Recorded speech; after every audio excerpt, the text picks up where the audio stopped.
Students, તો આપણે જોઈ રહ્યા હતા વિટામિન સી નું બંધારણ સાબિત કરતા પુરાવાઓ. તો સૌથી પહેલા આપણે એની અંદર જોયું એનું molecular formula. Molecular formula of vitamin she is C6H8O6. Vitamin C ની અંદર કાર્બન 6, હાઇડ્રોજન 8 અને ઓક્સિજન 6 આવેલા છે. સેકન્ડ પોઈન્ટ હતો કે વિટામિન સી નું ઓઝોન એટલે કે O3 સાથે રિએક્શન કરીએ તો મોનો ઓઝોનાઇડ ડેરિવેટિવ બને છે. હવે આ મોનો ઓઝોનાઇડ ડેરિવેટિવ ત્યારે જ બને કે જ્યારે વિટામિન સી માં ડબલ બોન્ડ આવેલો હોય. થર્ડ પોઈન્ટ હતો કે વિટામિન સી એ સ્ટ્રોંગ રિડક્શન કરતા તરીકે વર્તે છે. નેક્સ્ટ પોઈન્ટ છે કે વિટામિન સી ની ફિનાઇલ હાઇડ્રેઝિન C6H5NH2 એની સાથે રિએક્શન કરાવીએ તો ફિનાઇલ હાઇડ્રેઝોન બનાવે છે. અને થર્ડ પોઈન્ટ હતો કે વિટામિન સી ની ફેરિક ક્લોરાઇડ સાથે રિએક્શન કરાવીએ ત્યારે ઘેરો જાંબલી રંગ આપે છે. અને આ જે ઘેરો જાંબલી રંગ આપણને મળે છે એ શું સૂચવે છે કે વિટામિન સી માં કીટોઇનોલ સિસ્ટમ આવેલી છે. તો આપણે એના પછી જોયું હતું કે અહીંયા જે સી ડબલ બોન્ડ ઓ જે છે એટલે કઈ સિસ્ટમ થઈ? કીટો સિસ્ટમ. એના પછીથી આ જે હાઇડ્રોજન છે એ અહીંયા ટ્રાન્સફર થઈ જશે અને આ જે ડબલ બોન્ડ અહીંયા છે એ ક્યાં આવી જશે? અહીંયા. એટલે કે અહીંયા જો બતાવેલો છે તમને, તો એ થઈ જશે આપણું ઇનોલ ફોર્મ અને ફરી પાછું એ કીટો ફોર્મમાં કન્વર્ટ થઈ જશે.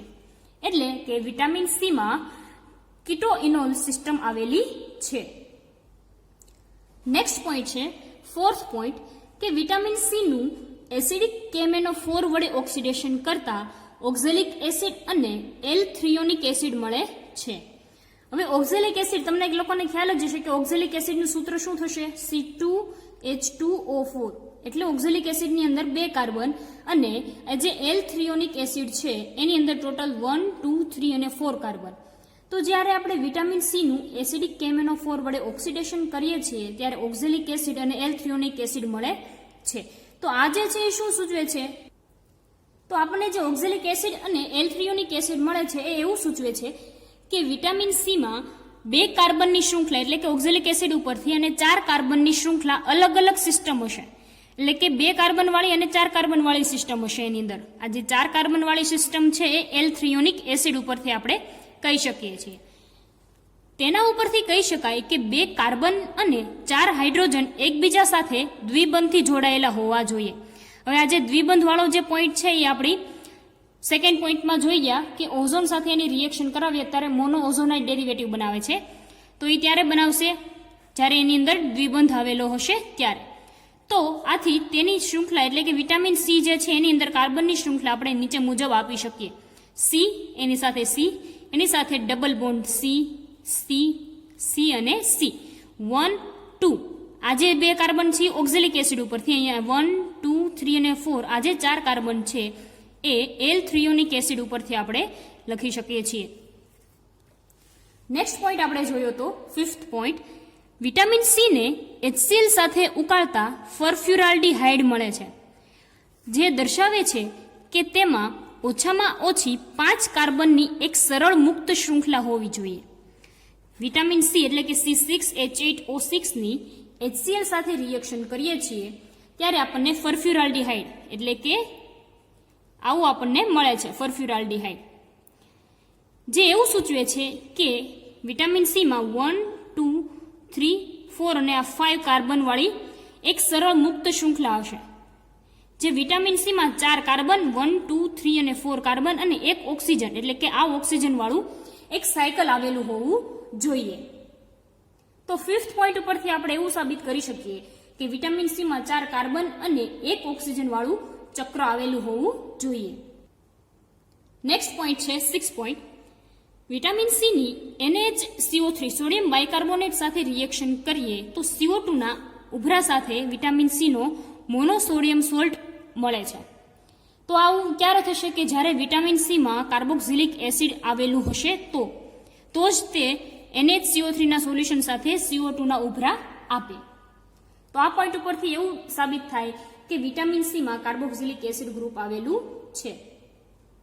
જોઈએ next point 7th point, vitamin C ની ડાયએઝોમિથેન સાથે રિએક્શન કરાવીએ તો ડાયમિથાઇલ ડેરિવેટિવ મળે છે. તમને લોકોને ખબર જ હશે ડાયઝોમિથેન, તમે લોકો સેમેસ્ટર 4 ની અંદર ભણી ગયા છો રિએજન્ટમાં ડાયઝોમિથેન. તો જ્યારે વિટામિન સી ની આપણે ડાયઝોમિથેન સાથે રિએક્શન કરાવીએ છીએ ત્યારે આપણને ડાયમિથાઇલ ડેરિવેટિવ મળે છે. તેની આલ્કલી સાથે પ્રક્રિયા કરતા મિથેનોલ મળતો નથી. હવે જો જે આપણને અહીંયા ડાયમિથાઇલ ડેરિવેટિવ મળે છે એની આપણે આલ્કલી એટલે કે NaOH અથવા તો KOH સાથે એટલે આલ્કલી એટલે NaOH અથવા તો KOH સાથે રિએક્શન કરાવીએ તો આપણને મિથેનોલ મળતો નથી. તો આજે આપણને અહીંયા મિથેનોલ મળવો જોઈએ તો જ તે આપણે COOH સમૂહની હાજરી છે એવું કહી શકાય. પરંતુ અહીંયા ડાયમિથાઇલ જે ડેરિવેટિવ મળે તેની આલ્કલી સાથે રિએક્શન કરીએ તો આપણને મિથેનોલ મળતો નથી. તેથી COOH એટલે કે કાર્બોક્સિલિક એસિડ ગ્રુપની ગેરહાજરી જણાય છે.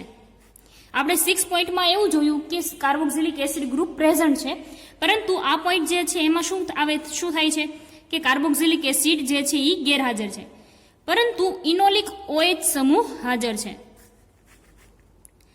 તેથી એવું કહી શકાય કે વિટામિન સી માં કાર્બોક્સિલિક એસિડ જે છે એ ખાસ યાદ રાખજો સુષુપ્ત અવસ્થામાં છે. સુષુપ્ત અવસ્થામાં એટલે કે વિટામિન સી માં લેક્ટોન રિંગ આવેલી છે, લેક્ટોન ચક્ર આવેલું છે. લેક્ટોન ચક્ર એટલે કઈ રીતની સિસ્ટમ થશે કે ધારો કે આ કોઈ સિસ્ટમ સ્ટ્રક્ચર છે તો એની અંદર આ રીતની O વડે જો એની સાથે સાયકલાઇઝેશન થઈને કાર્બન સાથે જોડાયેલું હોય, આ ફક્ત એક્ઝામ્પલ છે, તો એને કહેવાય લેક્ટોન સાયકલ. બરોબર. તેથી એવું કહી શકાય કે વિટામિન સી માં કાર્બોક્સિલિક એસિડ સમૂહ સુષુપ્ત અવસ્થામાં છે, એટલે કે વિટામિન સી માં લેક્ટોન સાયકલ આવેલું હોવું જોઈએ. અને જે પોઈન્ટ નંબર 5 હતો મુદ્દા નંબર 5 પ્રમાણે આપણે એવું કહી શકીએ કે લેક્ટોન ચક્ર જે છે એ 4 કાર્બન અને 1 ઓક્સિજનથી બનેલું હોવું જોઈએ. તો જોઈએ આપણે પોઈન્ટ નંબર 5. આ પોઈન્ટમાં આપણે શું જોયું હતું કે વિટામિનને આપણે HCl સાથે ઉગાડીએ છીએ તો ફર્ફ્યુરાલ્ડીહાઇડ મળે છે, બરોબર. અને ફર્ફ્યુરાલ્ડીહાઇડ છે એમાં C1, C2, C3 અને C4 એટલે કે 4 કાર્બન અને 1 ઓક્સિજન વાળું ચક્ર વિટામિન સી ની અંદર આવેલું હશે. તો એ વાત અહીંયા સાબિત થાય છે કે લેક્ટોન ચક્ર જે છે એ 4 કાર્બન અને 1 ઓક્સિજનથી બનેલું હોવું જોઈએ. નેક્સ્ટ પોઈન્ટ તરફ જઈએ. 8 પોઈન્ટ. વિટામિન સી ની આયોડિનના જલીય દ્રાવણ સાથે રિએક્શન કરીએ તો ડીહાઇડ્રોક્સી વિટામિન સી મળે છે. ખાસ યાદ રાખજો કે જ્યારે વિટામિન સી ની આયોડિન સાથે રિએક્શન કરાવીએ ત્યારે ડીહાઇડ્રો વિટામિન સી મળે છે. ડીહાઇડ્રો વિટામિન એટલે શું થશે કે એની અંદરથી હાઇડ્રોજનના મોલેક્યુલ્સ જે છે એ રિમૂવ થઈ જશે. આ છે વિટામિન સી C6H8O6. એની આયોડિનના જલીય દ્રાવણની હાજરીમાં રિએક્શન કરાવીએ તો 2 હાઇડ્રોજન અહીંથી એટલે 2 હાઇડ્રોજન અને આ જે આયોડિન છે એ જ અહીંથી 2HI ના મોલેક્યુલ તરીકે રિમૂવ થઈ જશે અને આપણને મળશે અહીંયા C6H6O6 એટલે કે ડીહાઇડ્રો વિટામિન સી. એની અંદરથી હાઇડ્રોજનના 2 મોલેક્યુલ્સ જે છે એ રિમૂવ થયા છે. તો આ જે ડીહાઇડ્રો વિટામિન સી છે એની લાક્ષણિકતા કેવી હશે જે આપણને અહીંયા મળે છે? તો આ જે ડીહાઇડ્રો વિટામિન સી છે તે કેવું હશે? ન્યુટ્રલ હશે. આ ન્યુટ્રલ છે એના લીધે તે ઇનોલિક રિએક્શન આપશે નહીં. આ એની લાક્ષણિકતાઓ છે. તે ફિનાઇલ હાઇડ્રોજન સાથે ઓસાઝોન સંયોજન બનાવે છે. કોણ? ડીહાઇડ્રો વિટામિન સી. તે મોનોબેઝિક હાઇડ્રોક્સીના લેક્ટોન જેવી વર્તણૂક ધરાવે છે. મોનોબેઝિક જે હાઇડ્રોક્સી હોય છે એની અંદર જેવા લેક્ટોન રિંગ જોવા મળે છે એવી વર્તણૂક કોણ ધરાવે છે? ડીહાઇડ્રો વિટામિન સી. તે H2S સાથે રિડક્શન પામી ફરી વિટામિન સી આપે છે. આ જે બધી 4 લાક્ષણિકતાઓ છે એ શેની છે? ડીહાઇડ્રો વિટામિન સી ની છે. તો ઉપરોક્ત સાબિતી પરથી આપણે વિટામિન સી જે છે એ કંઈક આ રીતે લખી શકીએ. આ છે આપણું સ્ટ્રક્ચર 1. વિટામિન સી નું સ્ટ્રક્ચર 1 છે આ, કે જેમાં આપણે એક કીટો ફોર્મ દર્શાવેલું છે. હવે આ જે કીટો ફોર્મ છે એનું શેમાં કન્વર્ટ થઈ જશે? આ ઇનોલ ફોર્મમાં, બરોબર. આ ડબલ બોન્ડ અહીંયા આવી જશે અને આ જે ઇનોલ ફોર્મ છે એની આયોડિનની હાજરીમાં આપણે રિડક્શન કરીએ વિટામિન સી ની તો શું મળે આપણને? ડીહાઇડ્રો વિટામિન સી. આ જે ડીહાઇડ્રો વિટામિન સી ની H2S ની હાજરીમાં તમે રિએક્શન કરો તો તમને મળે વિટામિન સી. તો આ થયું એક વિટામિન સી નું સ્ટ્રક્ચર 1. નેક્સ્ટ પોઈન્ટ છે 9th પોઈન્ટ, ડિહાઇડ્રોવિટામિન સીનું એસિટાઇલેશન કરવાથી ડાયએસિટેટ ડેરિવેટિવ એટલે કે વ્યુત્પન્ન મળે છે, જે દર્શાવે છે કે તેમાં 2 આલ્કોહોલિક OH સમૂહ આવેલા છે. જો એસિટાઇલેશન ક્યારે થશે કે જો કોઈ પણ સબસ્ટન્સ છે એની અંદર OH ગ્રુપ આવેલું હશે તો એનું એસિટાઇલેશન એટલે કે OCOCH3 ગ્રુપ જે છે એ ઇન્ટ્રોડ્યુસ થશે. એટલે ડિહાઇડ્રોવિટામિન સીનું એસિટાઇલેશન આપણે કરીએ છીએ તો આપણને શું મળે છે? ડાયએસિટેટ ડેરિવેટિવ, જે એવું સૂચવે છે કે વિટામિન સીમાં 2 આલ્કોહોલિક OH ગ્રુપ આવેલા છે. જુઓ અહીંયા વિટામિન સીનું જ્યારે આપણે એસિટાઇલેશન કરીએ છીએ ત્યારે આપણને અહીંયા OCOCH3 એટલે કે ડાયએસિટાઇલ ડેરિવેટિવ મળે છે.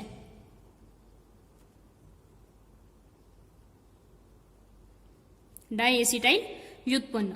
તો એના ઉપરથી એવું સાબિત થાય કે વિટામિન સી જે છે એની અંદર ડિહાઇડ્રોવિટામિન સીમાં 2 આલ્કોહોલિક OH સમૂહ જે છે એ કેવા છે? પ્રેઝન્ટ છે.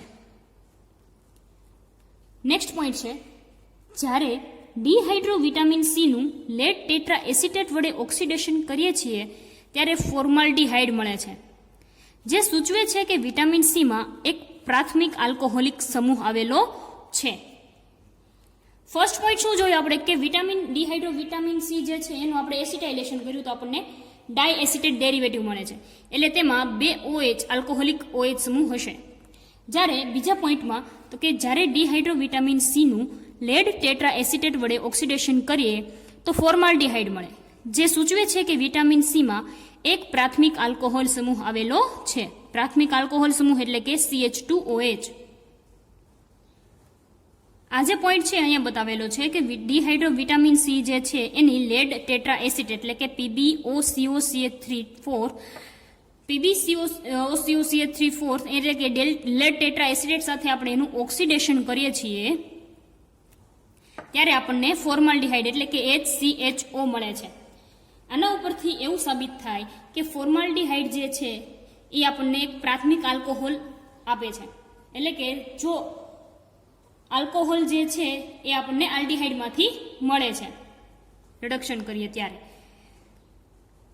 ફરીવાર જે 9મો પોઈન્ટ છે એમાં કે ડિહાઇડ્રોવિટામિન સીનું એસિટાઇલેશન કરવાથી ડાયએસિટેટ વ્યુત્પન્ન મળે છે, જે સૂચવે છે કે વિટામિન સીમાં 2 આલ્કોહોલિક OH સમૂહ હાજર છે, અને જ્યારે ડિહાઇડ્રોવિટામિન સીનું લેડ ટેટ્રા એસિટેટ વડે ઓક્સિડેશન કરીએ છીએ ત્યારે ફોર્માલ્ડિહાઇડ મળે છે, જે એવું સૂચવે છે કે વિટામિન સીમાં એક પ્રાથમિક આલ્કોહોલ સમૂહ એટલે કે CH2OH આવેલો છે. અને આથી આ બધા જ મુદ્દાઓને ધ્યાનમાં લઈને વિટામિન સીનું એક આપણે વ્યવસ્થિત સૂત્ર આ રીતનું આપી શકીએ. આ જે સ્ટ્રક્ચર છે એ વિટામિન સીનું જે છે સ્ટ્રક્ચર સેકન્ડ કહેવાય છે, પરંતુ આ જે વિટામિન સી છે એનું સૂત્ર 2 એટલે કે આમાં 2 મુદ્દાઓ જે છે ડાઉટફુલ છે. એક છે સાઇઝ ઓફ લેક્ટોન રિંગ એટલે કે આ જે લેક્ટોન રિંગ છે એની સાઇઝ, અને બીજું છે 4th અને 5th કાર્બનનું કોન્ફિગ્યુરેશન 1, 2, 3, 4, 5 અને 6. આ જે 4th અને 5th કાર્બન છે તેનું સંરચના ઇલેક્ટ્રોન કોન્ફિગ્યુરેશન. તો જોઈએ, લેક્ટોન એ સ્થાયી લેક્ટોન ચક્ર છે. અહીંયા જે લેક્ટોન ચક્ર છે એ સ્ટેબલ છે, તેથી તે જમણી બાજુ આવશે. તેથી કાર્બન જે 4 છે એના ઉપરનો હાઇડ્રોજન જમણી બાજુ હોવો જોઈએ. હવે જો અહીંયા ધ્યાન દેજો 1, 2, 3 અને 4 એટલે કે આ જે લેક્ટોન સાયકલ જે છે એ કેવી છે? સ્ટેબલ છે, સ્થાયી છે, એટલે એ જમણી બાજુ આવશે. હવે આ જો લેક્ટોન રિંગ આ જમણી બાજુ આવશે એટલે કે અહીંયા તો હાઇડ્રોજન આવશે ને, એટલે જે ચોથો કાર્બન છે એની ડાબી બાજુ શું આવેલું હશે? હાઇડ્રોજન. અને કાર્બન 5 ઉપર આવેલો હાઇડ્રોક્સિલ ગ્રુપ એ L-થ્રીયોનિક એસિડ સ્પષ્ટ કરે છે કે OH એ જે ડાબી બાજુ છે અને હાઇડ્રોજન કેવી બાજુ છે? જમણી બાજુ. હવે L-થ્રીયોનિક એસિડનું તમે સ્ટ્રક્ચર જોવા જાઓ તો એ સ્ટ્રક્ચર આવું છે: COOH, C, CH2OH, બરોબર. અને અહીંયા આવશે OH અને આ હાઇડ્રોજન અને અહીંયા આવશે OH. તો આ જે L-થ્રીયોનિક એસિડ છે એમાં અને આ ઓક્ઝેલિક એસિડના 2 કાર્બન, બરોબર. એટલે 1, 2, 3, 4 અને 5 એટલે કે આ કાર્બન કે જ્યાં શું છે અહીંયા તમને બતાવું છું, C આ બાજુ H છે અને આ બાજુ OH છે.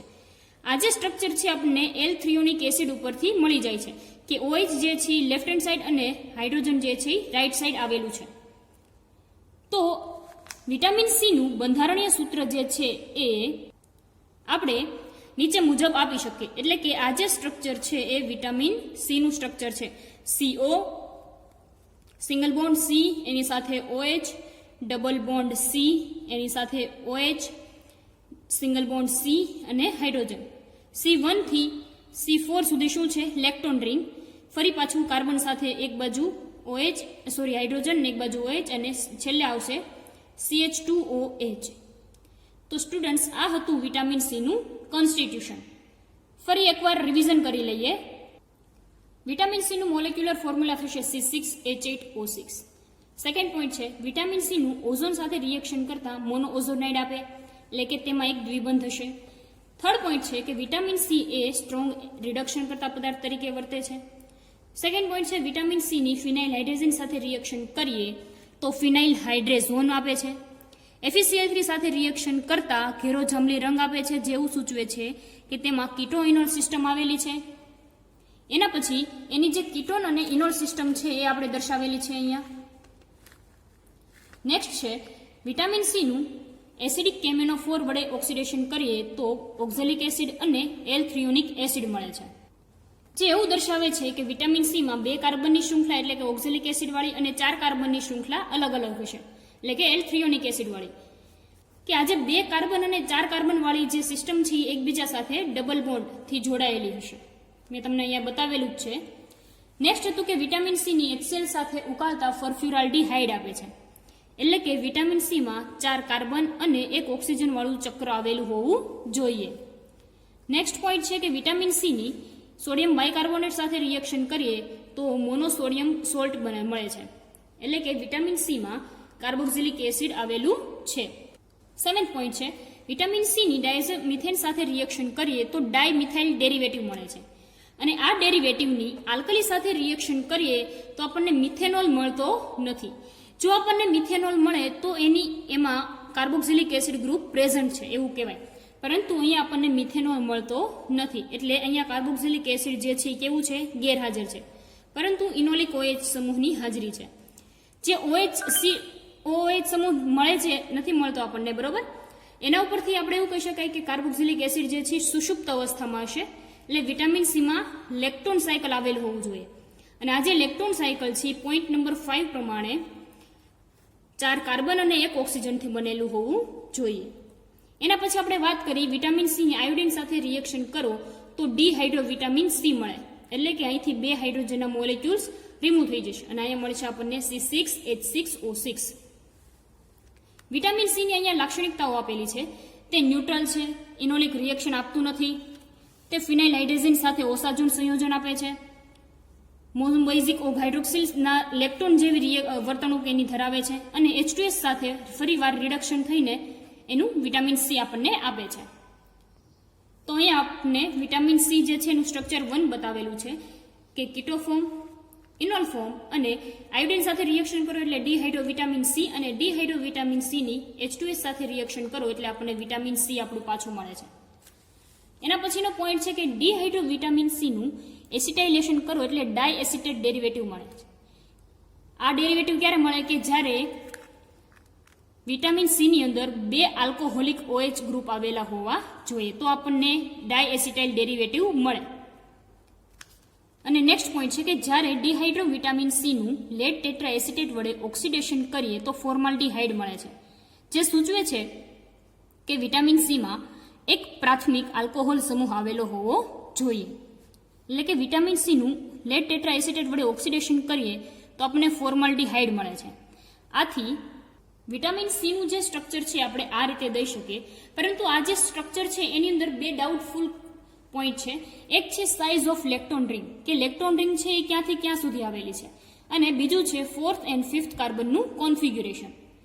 એમાં ફર્સ્ટ પોઈન્ટ જે છે એ છે કે લેક્ટોન અહીંયા જે છે એ સ્થાયી લેક્ટોન ચક્ર છે, બરાબર, સ્ટેબલ છે, તેથી તે જમણી બાજુ હશે, અને જે કાર્બન 4 ઉપરનો હાઇડ્રોજન કઈ બાજુ હશે? ડાબી બાજુ. હવે જો આ કાર્બન 1, 2, 3 અને 4, 1 to 4 સુધી જે લેક્ટોન રિંગ છે એમાં જમણી સાઈડ જે છે એ ઇલેક્ટ્રોન રિંગ આવેલી છે, બરાબર. એટલે અહીંયાનો હાઇડ્રોજન કઈ બાજુ હશે? ડાબી બાજુ. એવી જ રીતે કાર્બન 5 ઉપર આવેલો OH એ L-થ્રીયોનિક એસિડના સ્ટ્રક્ચર ઉપરથી સ્પષ્ટ થાય છે કે OH ગ્રુપ એ ડાબી બાજુ અને હાઇડ્રોજન એ જમણી બાજુ આવેલું છે. અને આ બધા જ મુદ્દાઓ ઉપરથી વિટામિન સી નું બંધારણીય સૂત્ર નીચે મુજબ સાબિત થાય છે. તો સ્ટુડન્ટ્સ, આ હતું વિટામિન સી નું કોન્સ્ટિટ્યુશન. નેક્સ્ટ લેક્ચરમાં આપણે હવે જોશું વિટામિન સી નું સિન્થેસિસ અને હોર્મોન અને સ્ટીરોઇડ્સ. Thank you.